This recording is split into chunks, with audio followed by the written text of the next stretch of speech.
what haven't we figured out in that human-machine interaction? Yeah, it's a great question. It goes right to the title of the podcast, obviously, Navigating Noise, and this thing that we're all trying to figure out how to do. I mean, it's like when you're a kid and you're learning how to swim, and it's really challenging in the beginning. And I think collectively, like humanity is still learning how to swim when it comes to digital existence. And that's a real interest of mine. Like, how can we take that, become better swimmers in a way? And how can companies like yours also enable that to happen? I don't have the answers, but I feel like there's not enough thought around this, partly because of how you know and I know how the enterprise world works and how it's really a matter of like, you got to sell this idea. If it's a for-profit, it's got to be something that's going to deliver profits to the investors, like got to look like a sure thing. And even as a nonprofit, which I did, the one that we talked about when we first met, my nonprofit startup Public Mind, it was also a question of, the case I had to make for the utility of this product that we were building, or this technology and the outputs it was going to have.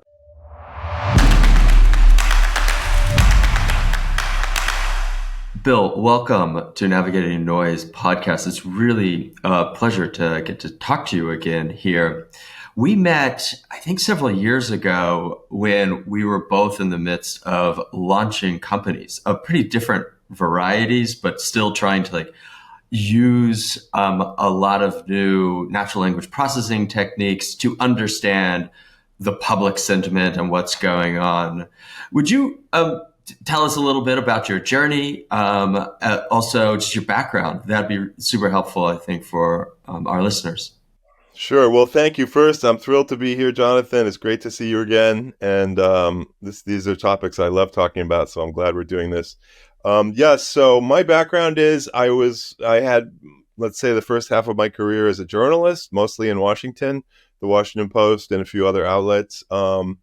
And I got a fellowship at Harvard at a certain point in my journalism career where it was kind of an open invitation to come write an essay on anything I liked and use the resources of Harvard to do it.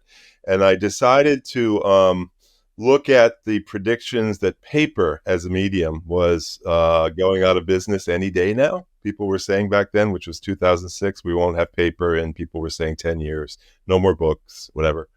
And I was skeptical about that, so I wrote an essay looking back in the history of print and looking forward to the digital future, 75-page paper. And I thought that was the end of that, back to work, but it got some attention in the media, and I wound up selling a book idea based on that, which was a takeoff from the core idea, but it went to a new place, which is sort of how can we navigate life in the digital age so our lives are fulfilling, grounded, and maybe not completely ruled by the technologies. And it was not a self-help book, but it told a lot of stories and drew on philosophy of the past about how societies have navigated tech transitions before.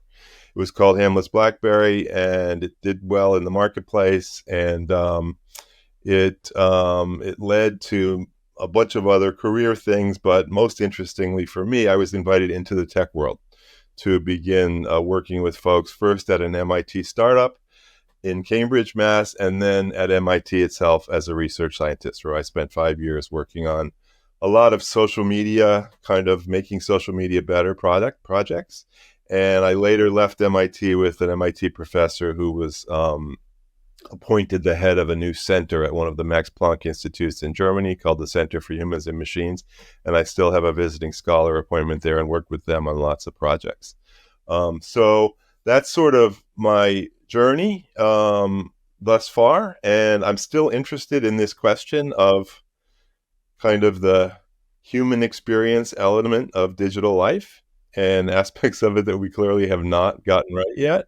And I think that's part of your interest. So I'm happy to talk about any of that and anything else you want to. Well, let's just start there. This is kind of an interesting thing. What haven't we gotten right? We spend a lot of time, giving analytics, whether it's in the dashboard or data stuff, to users, and always running up against the reality that they're not as prepared to take on everything we're really excited about. And trying to like, there's always these questions about like what technology is commercially viable, but it's also like what technology is actually going to be integrated and sticky in a team there. And those are kind of like human questions about it. Like, did we get the UI right, which is increasingly kind of like a big question for us is that like, okay, we have really cool analytics, we have really cool data out there, but did we get it in such a way that humans can use it? And so I guess I'm kind of wondering, like more broadly, in that, I mean, this is just like one example of it. Like, what haven't we figured out in that human machine interaction? Yeah, it's a great question. It goes right to the title of the podcast, obviously, navigating noise, and this thing that we're all trying to figure out how to do. I mean, it's like when you're a kid and you're learning how to swim, and it's really challenging in the beginning. And I think collectively, like humanity is still learning how to swim when it comes to digital existence. And that's a real interest of mine. Like, how can we take that to a better, like, become better swimmers in a way? And how can companies like yours also enable that to happen? I don't have the answers, but I feel like there's not enough thought around this, partly because of how you know and I know how the enterprise world works, and how it's really a matter of like, you got to sell this idea. If it's a for-profit, it's got to be something that's going to deliver profits to the investors, like got to look like a sure thing.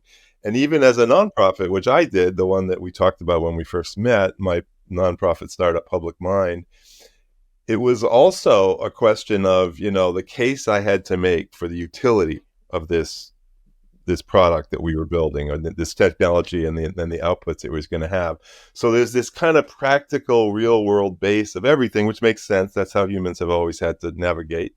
But these questions of sort of how it affects our consciousness, our thinking, our well-being, are not necessarily factored into innovation and the way kind of the whole innovation pipeline works. And that, I think, is a problem. So, I mean, I think that's actually like really like putting your finger on a current problem. And I guess the way that I've been starting to think about it is, yeah, it's not factored in like product design, testing, stuff like that. We know a lot, and we have a lot of social scientists. Probably most popularly now, Jonathan Haidt's new book that came out around it, particularly about like social media interaction and the impact on kind of young users in particular. But like, I guess I keep coming around to the question about like, okay, we need to know this information earlier, and we need to put it in the actual product design. And in your experience, how would that work? And I guess that's something that's a kind of a live conversation, talking to people in at kind of other founders and C-suite execs at tech companies out here in California, or where we're based in Boston, or and just like, but realizing that sometimes it's an organizational challenge along those lines. And what can you tell us about how we could do that better? That we could take this stuff about the impact it's having, put it earlier in the design process, such that products and product teams who are really well-meaning won't make those mistakes. Yeah, great question. So I think that as we move forward in this digital age that we're in, now called AI age, I believe, you we have more experience to go on, obviously, and what worked and what didn't work behind us. And so I'll take the example of social media, which you and I are both very interested in.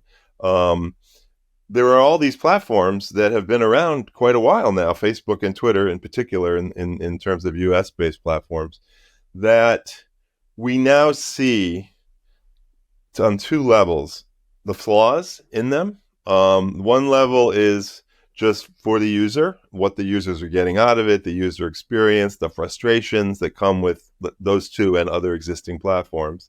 That's one level. The other level is society.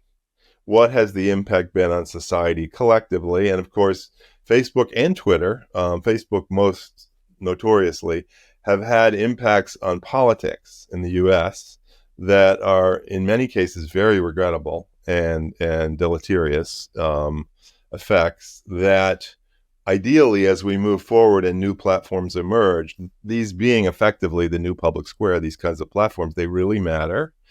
And we now have a chance to learn from the mistakes and do it better in future platforms that come along. It's amazing how, a change of leadership at one of those platforms at Twitter, how dramatically it changed the role that platform is playing, the people who continue to use it and those who aren't using it, all because the CEO has had this powerful effect, either positive or negative, depending on who you are in the platform. So there's this human dimension that isn't quantifiable, that you can't reduce to a case study that applies to every company because humans are all different from each other. But we have learned the centrality of the leadership question with platforms like those. And I think that applies to all kinds of tech companies, more thought going into who are the people that we're going to bring on board with this organization? What do they stand for? What are their values, really? Not just their values like as a member of a company and a startup and how can they help this make money and be profitable, but their values, should this startup begin to affect and reshape society, who are these people that are going to take it to that place? That's important. Yeah, I mean, I think that really resonates with me. It's just like what I often think about when we're making decisions about hiring is like we kind of call it like, sometimes we use these ambiguous terms like cultural fit and things like that.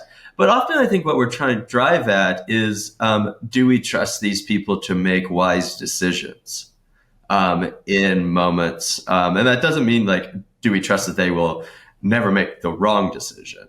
But to like be able to reason and actually express some kind of like moral reasoning through the process, whether it's just in a simple team interaction with a colleague that, there's friction or there's difficulties or some of these like design choices.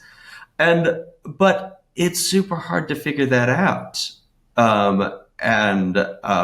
From the beginning. And I guess I also think about this from the way that often investors think about, particularly, startups in their pre-seed stage. They just look at team quality. Is this the right? Do they have an idea that could eventually make money? And is this a high quality team? And what would you recommend to that investor who's like, given that premise, like what should they look for in leadership? Because I think what you say is right, that it does matter who's in charge of these platforms. That it's not just like this kind of like mechanistic determinism that you like turn it on and whoever's at the helm is going to like not matter as much. And I think there's sometimes narratives out there that the market incentives are so deterministic that you're going to like just entering into it is always going to end up in some kind of corruption or less than socially advantageous outcome. And that might be true, but I don't know that's true. And I think we have a lot of evidence to suggest that there are better and worse outcomes depending on who that leader is. There, and I think we've seen some of that emerge, even though there's no like social media platform that is without sin, we might say. But it comes back to the question of like if those investors like what should they be thinking about when they're looking at that through that lens? Should they be looking at certain like experiences in their background? Should they be? I mean, I don't know how you would like assess someone's moral character in a really like objective, fair way to someone. No, I mean it's really impossible to do that objectively. It's inherently a subjective evaluation. And I have to say that there is a divide here between the for-profit and the nonprofit world. Not that one is more moral or less than the other or more trustworthy, but they're different missions. And so I've only done as a leader, I've done consulting for-profits, but I've only done as a leader and a founder a nonprofit. And I can report on our very positive experience in terms of fundraising and building the MVP and so forth which is that we lucked into a venture outfit, that a funder that was, it wasn't, we actually spent nearly a year trying to get funded. It's hard for a tech nonprofit, but we finally got to this fund that, it was like, when you make that friend when you're in college or whatever, and they're a friend for life, it was just like we were a perfect match. I sensed their worldview, their values right away, and they got our idea right away, and were willing to put up a substantial amount of money in a nonprofit, which is a big deal. And this was a fund that does both non and for profits, so it wasn't a given that they would be enthusiastic about that. And then the person who was our, our kind of lead, was also just on the human level a perfect fit. I mean, I'm still in touch with her. She's got her own company now, and she's one of those people who I think there should be more people like that running companies in the tech world in our age that we're living through, because it will go to a better place.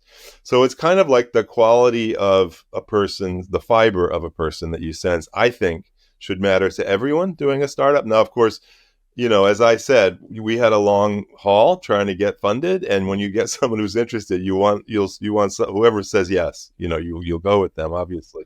So in a sense, it was just lucky in my case. But for people who have maybe a choice, or who themselves are involved on the funder side and are looking for a team that has this, that resonates with them on again, a kind of a mission, moral, future of society level, I think it happens, and you can sense it through a few calls with people. Everybody that worked with us at this venture fund, because there were others who would go beyond the calls and help out and have a different point of view, it was just like total mind melt, which made it especially tragic that in the end, we weren't able to keep the startup going for reasons that you know about, and I can tell the story at any point if you want. But it felt so promising for us and for the nonprofit mission we were on, that we had this group of people on the Zoom that we trusted. It just knew they were good people and our kind of people. That strikes me as actually true also on the for-profit side. I think there's like, often people say that like your first customer will determine a lot about the culture, but also your first investors will too. And it's I had I guess I'm kind of unique and maybe less than wise decision early on with Filter of turning down an investor. And, it came down to one that we obviously were very early on. We didn't need money. We did. And it was a real struggle to like go on. And there were a lot of moments that I thought like, oh, was that the stupidest decision I ever made? Did I just like kill my company by turning it down? But we ended up finding someone that was good, and they've been kind of with us ever since. And I've kind of often wondered whether founders should actually consider that their idea is more valuable than just whether you're going to get it funded right now. That it's actually worth, putting on ice for a little bit if you can't find the right funder for it. Yeah, I love your story. I mean, can you say, like, just even vaguely, what was it that turned you off? Well, some of it was like, okay, so this kind of gets in obviously the negotiation stage. You find someone, this was someone who was kind of known for taking on kind of early investment, kind of angel rounds. And what it came into was a lot of the terms and conditions weren't right. And we're starting to signal some things that they didn't trust where we were going to go with it. And actually, there was a clear signal within it that they didn't actually trust our team in the terms and conditions. And it was actually, this is like one reason why early startups would always have like experienced advisors. It was an advisor who looked over and says, this is basically them running your company. And that's problematic in a lot of respects, of course, and particularly from a founder. And it's not just simply like greed or power. It was that here's a relationship that wasn't going to work, because if they don't believe in you as the operator, for you to be driven by what is motivating you, then it's just simply not going to work. And that's where kind of getting that right. And I think it was the right decision there, even though there were a few months of kind of like scrambling to get things together. We eventually did find a really wonderful early kind of pre-seed investor, and then kind of moving on to subsequent rounds with the investors and more. But in those later ones, it was very clear, I think, like your experience at Public Mind, that there was this understanding. There were just like how we like think about data, how we like make decisions. That was all kind of very easy for us to talk back and forth, and also just some of the like more humanistic aims that we had with here, particularly in our early involvement with the supporting Ukraine in kind of against Russian information actors.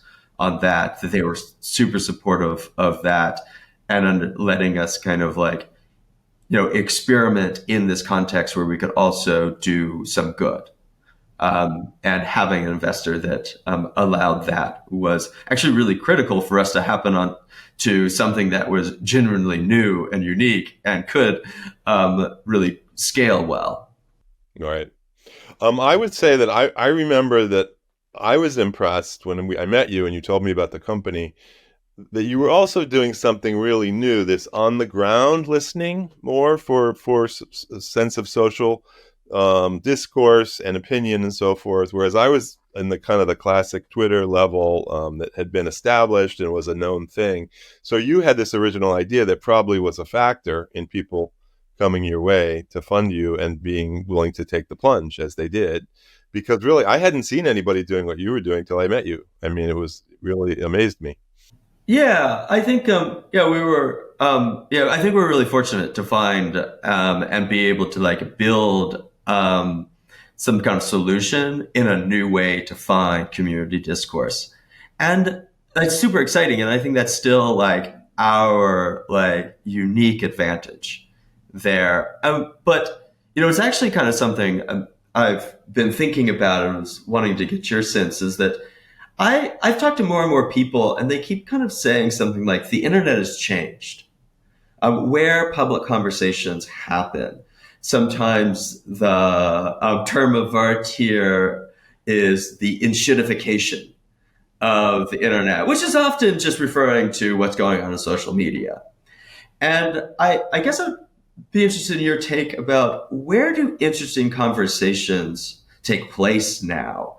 I think there was a period of time where like Twitter was a place where a lot of things were going on. Towards the end of Dorsey's leadership, and when it eventually transitioned into Elon Musk taking over, obviously renaming it, rebranding it as X, that there was some deterioration already in the quality of the discourse. But humans are still humans, and humans are still talking to each other. And despite what some Luddites want, we're not going to stop talking in digital media on it. But where are those conversations? Are they happening in those closed, messenger app groups? Are they happening in like new Discord channels and things like that? Could you give me a sense about where you think, like, if you were launching Public Mind and you didn't have any constraint over getting access to it, what would be the sources of data that you would want to have access to? You mean if we were up and running today?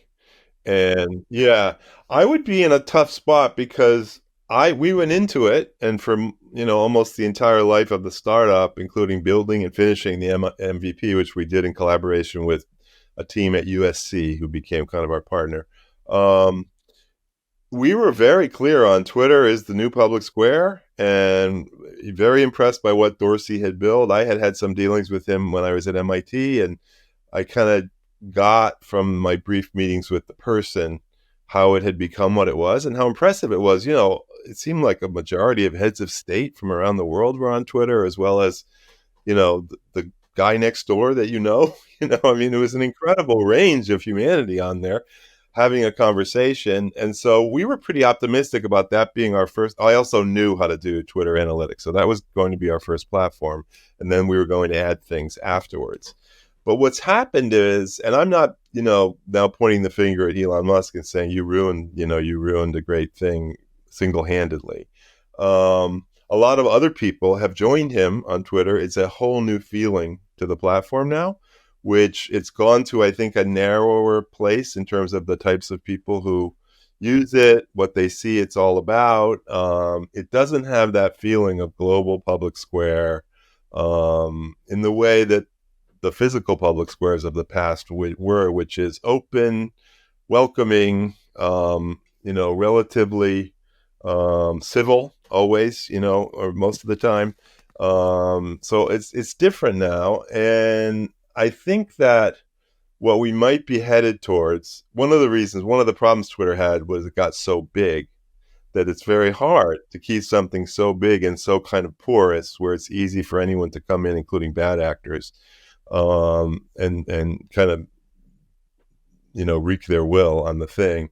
I think we are moving to a place, and this is just a prediction because nobody's pulled it off in a big way, where there are going to be identity verified, essentially private public squares. And the only way something that is private can be called a public square, I think, is if it becomes really big like Twitter did, but really big with identity verified and a sense of safety, in terms of trust and safety. I would say those are the two words. And we see those words around a lot lately. You've probably noticed there's so much talk around the election and other areas in our world of trust. I think Pete Buttigieg has a new book out that's about trust. It's a huge factor for the social media space, I think, and for anyone who's going to be trying to use it as a window on public opinion and also feel like it's worth their time to be a participant in what's going on in those public squares. So I don't know if do you think that would be a bad turn if it went to more of a like real identity verification thing? Yeah. Well, I guess I was thinking, I was like, while you were saying this, I was thinking about something like there feels like there's a trade-off here between having an open platform where everyone can come in and contribute and one that has verification mechanisms there, has maybe even criteria for joining it. And one criteria would be like being able to verify your identity there. That's like, those are bars you have to like leap over to be involved. I don't know if, I mean, we could spin it another way, but I think that's still just a criteria for admittance into a conversation. And the more criteria that we have, probably the higher quality the conversation would be. But but it would sacrifice representational value as well. And so this quality versus representational value, I guess I'm trying to think, maybe the solution that seemed that you were gesturing at was, let's have a so-called private interaction space that, what you mean by that is integrating some verification, like putting in some criteria of like how you can be a part of this, but make that private so big that enough people can be in it. I guess I I wonder if that's realistic to some extent. That I guess I just don't. I mean, if you could walk me through how you do that, I think that would be yeah. But I asked this question not as though like I have the answer here, but I do think there might be like a quality representational value trade off here, and can we get around that somehow? I guess that would be the way that I would think about it. Yeah, I mean, I think it would have to start in a relatively small, community, like not the whole world, obviously, if you're going to be verifying people. And I've always been fascinated by the idea that there hasn't been, I mean, I guess Jack Dorsey was this in a way. I was going to say there hasn't been but it wasn't identity verified. There hasn't been an identity verified version of what Dorsey was, which is someone from the tech community in Northern California, where so much innovation, occurs and blossoms. Um, that began as ostensibly private, identity verified. Here's a social platform. Apply and prove who you are, and you can join. I mean, it seems like a very logical thing for someone to have done. I'm sure there are small ones, but there's none that have gotten to the level of these large platforms that we've all known for years now. And I just think that community, it seems like a natural, even if it was just the tech community first, those are people that we're all, the rest of us in the world are fascinated by. Well, you're sitting there now, that they're fascinated by that part of the world.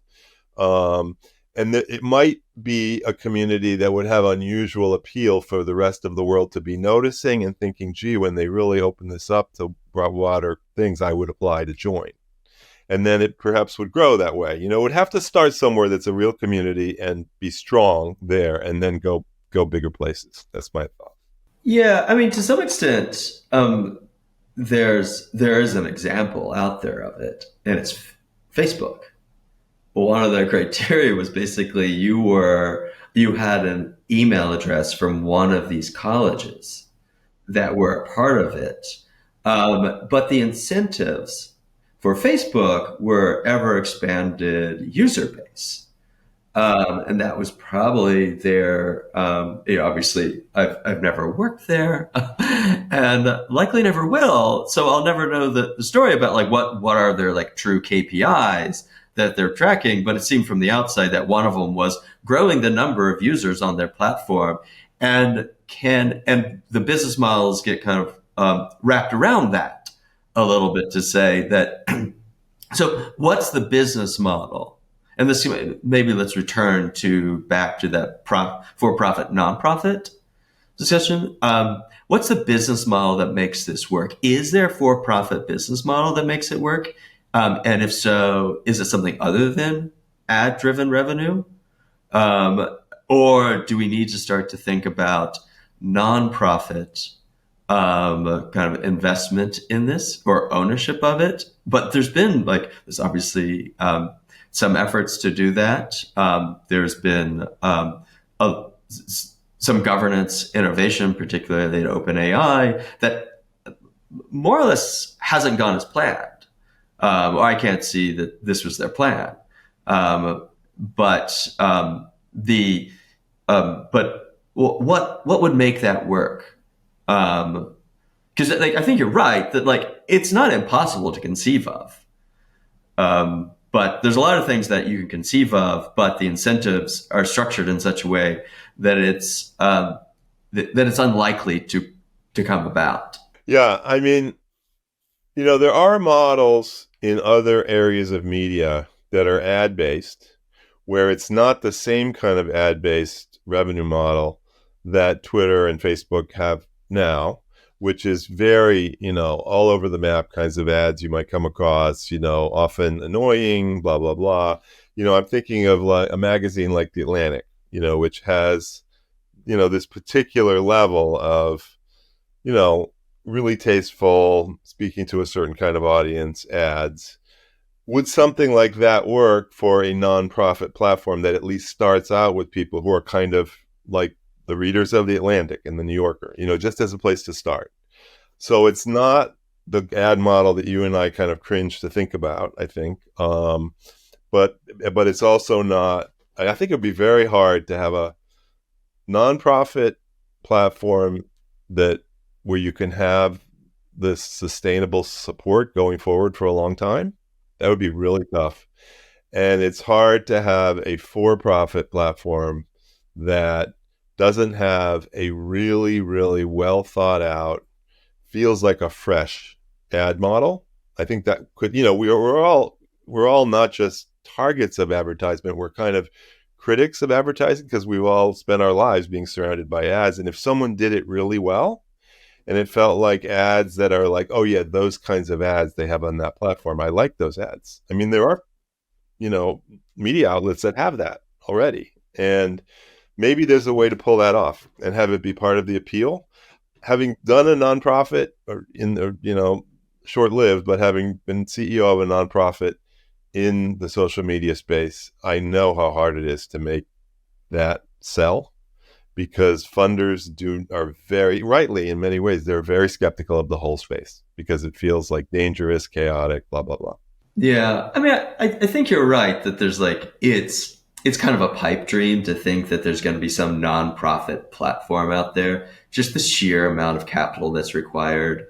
I don't even like some of our mega foundations. I don't think they're really prepared to be plowing billions of dollars every year into sustaining the platform in that way, or even a government of that at that level.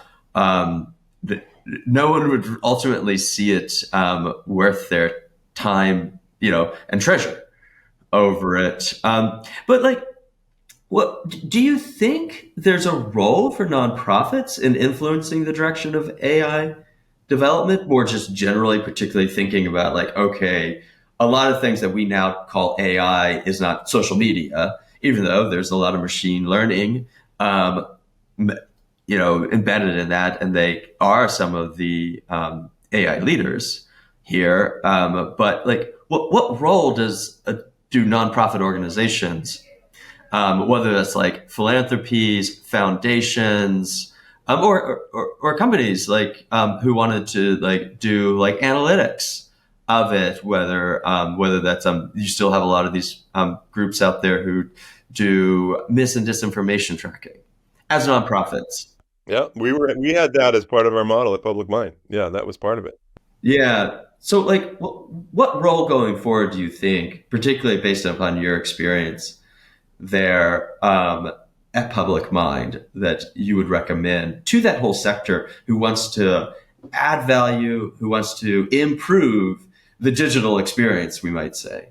I would say the whole culture of technology in this company, this is its strength. It's why it became, driving the whole digital revolution. This US based technology establishment is not a good place for nonprofits to try and thrive.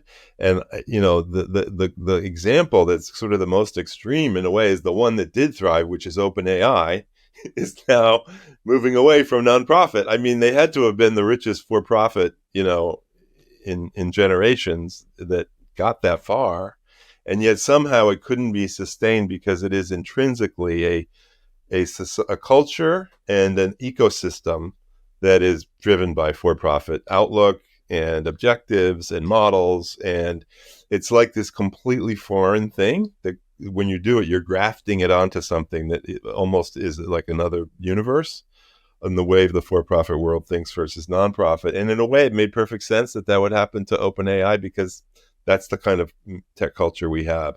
So I'm really not optimistic about that. I mean, there are other models. What about this? You're probably going to laugh at this, but what about a pay model where you pay a certain, like a subscription to be on the platform, an annual subscription, maybe combined with ads, the way again some of the better magazines are. Maybe people would pay. Yeah.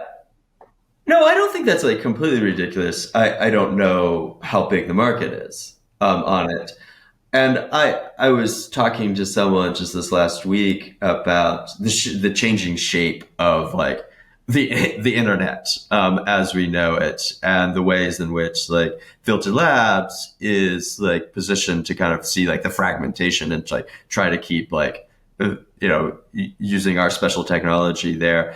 And one of the things that we always talk about is like, okay, when conversations go into these fee for access models, they're harder for companies who want to track what's going on there um, in it. And we were just like got on this conversation about some of these news organizations that have emerged recently. I think I know about them here in the United States, particularly some that are much more geared towards political coverage.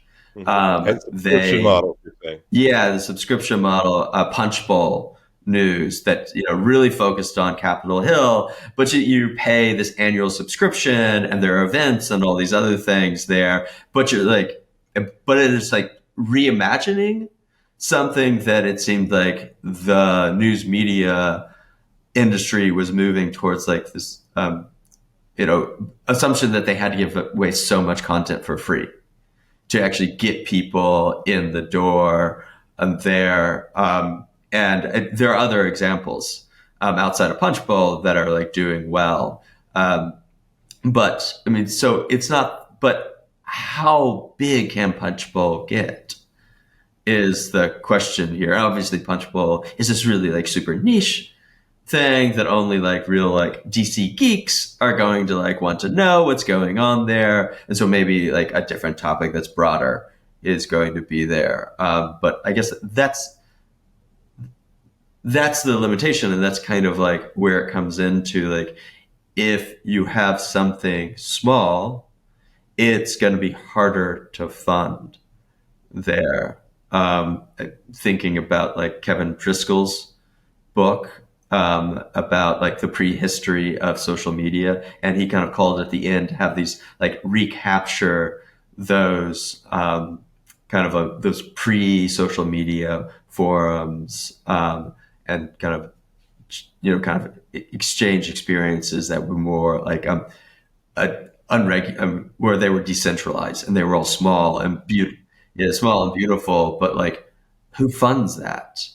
Yeah, it's a really tough. I mean, that model, I've seen that happening in a bunch of places, particularly the political space. Like Politico now has a higher level subscription to get to and it turns out, of course, the really interesting stuff, you click on their homepage, now you get a thing, do you want to join? Which I never expected them to do, because they seem to be thriving with their original model. But it does seem to be a trend in that space. I don't know. I mean, I just feel like if it were a social media, just back to our idea, social media subscription model would be more like a club I belong to rather than a content producer that I'm becoming a subscriber. And therefore, there might be more incentive to be like, I mean, lots of people belong to clubs, including in their communities where they have to pay an annual fee. And if it were really well designed and seemed like a community that was giving a lot back to people, it could be something they'd be happy to be renewing each year. I think it would have to be low, the subscription level. But if you have millions of people at a low subscription level, you'd be fine. Yeah, it's almost like you have to get users to use it differently there, and actually use it as like the stated purpose of it was for actual connection and belonging, as opposed to like information retrieval, which like and people obviously a lot of people, particularly young people, get their news from some version of a social media platform, and that's not like totally bad in the abstract. People worry about it, but I guess I worry about a different aspect of it than what most people do. I worry that they're just seeing all of these connections, these potential digital connections, as things that are just simply useful for them. That there's not an actual exchange there.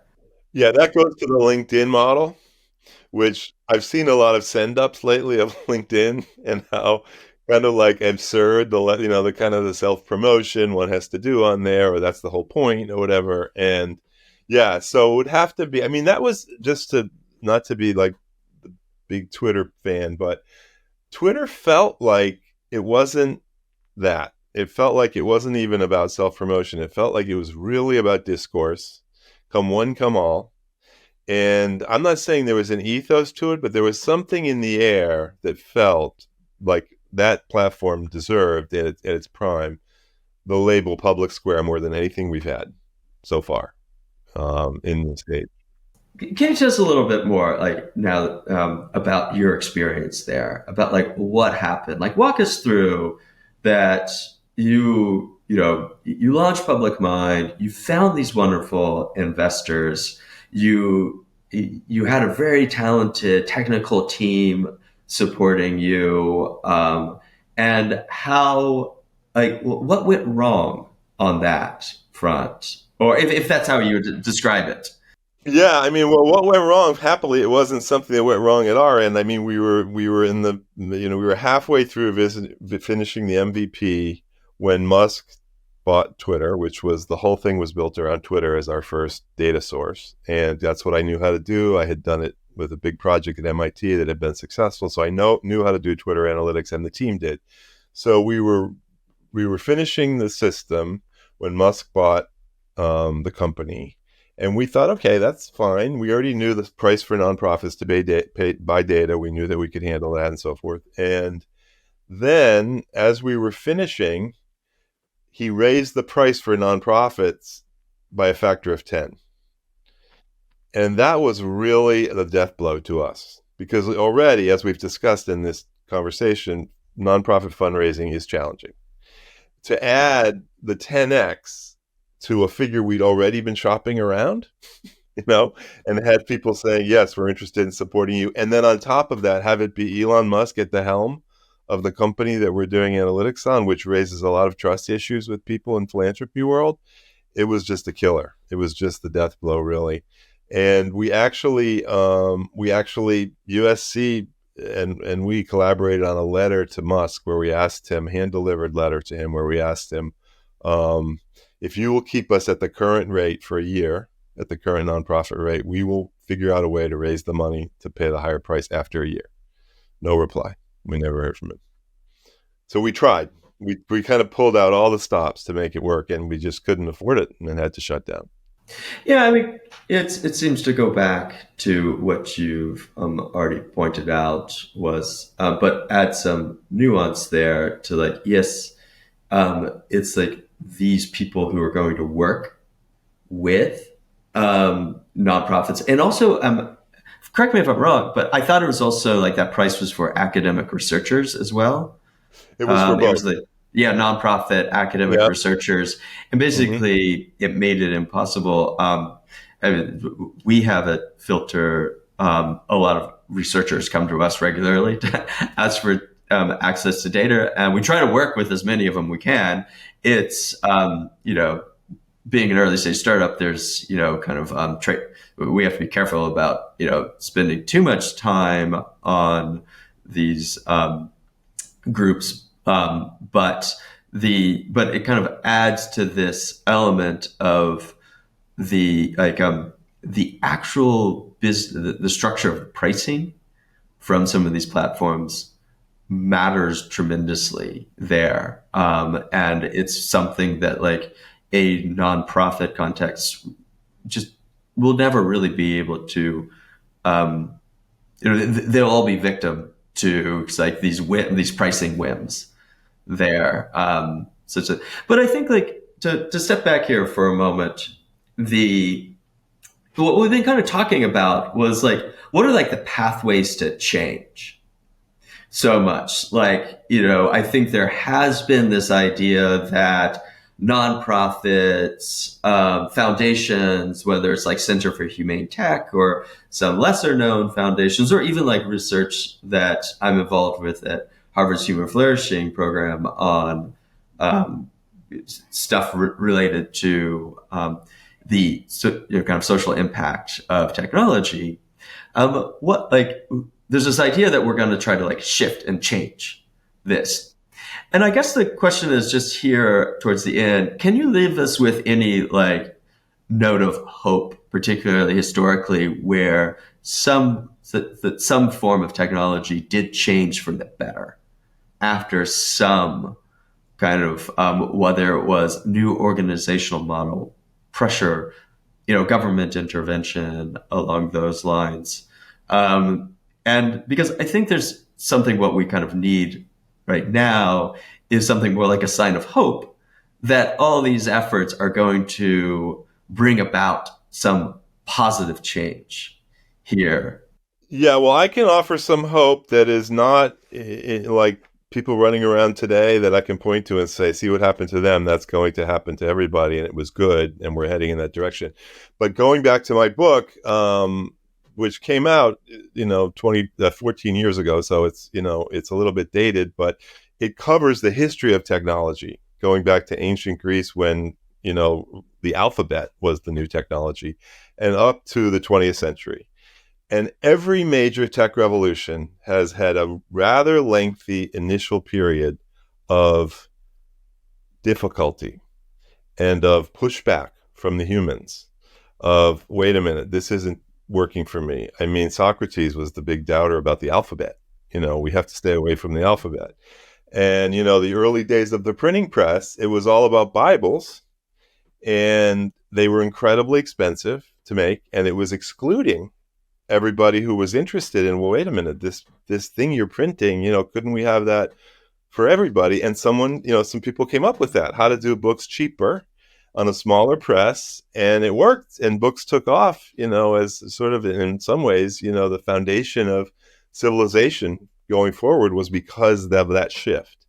And there is human pressure through all these tech revolutions to make it more human, to humanize it. And we are overtly seeing that now. Just some of the organizations you've mentioned, I've mentioned in this call, even have the word human in the name of the organization. Is testament to how much there's kind of a need and a longing for this. I think it's happening. I cannot tell you where it's going to wind up. I wouldn't even dare to predict. But I think there is a lot of pressure, really, really healthy pressure for a turn in that direction. And part of it is everybody who has children thinking about the future, not just themselves, but that kind of selfless feeling you get when you look at your kids, and kind of like, can't we do this better?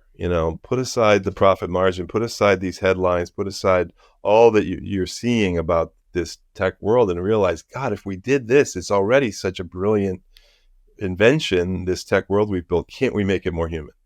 And I think we will go to that place. We may not live to see it, but I hope we see the beginnings of it. And I think it will happen.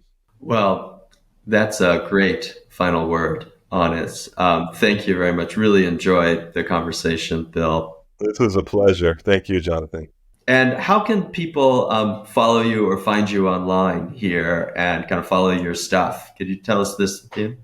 Yeah, well, I don't have much stuff now because I'm immersed in a big writing project in my lab in Germany, and I don't use Twitter much anymore for reasons of the new regime. But I'm on LinkedIn, and I have a website, williampowers.com, where people could reach me, and I'd love to hear from folks. And I just love this conversation. Thank you for having me. Well, it's been a lot of fun. Thank you, Bill. Okay, And yeah, well, I hope to have you on again sometime in the future to keep talking. I would love it. Maybe there'll be positive developments that we can discuss. Yeah, yeah, that sounds good.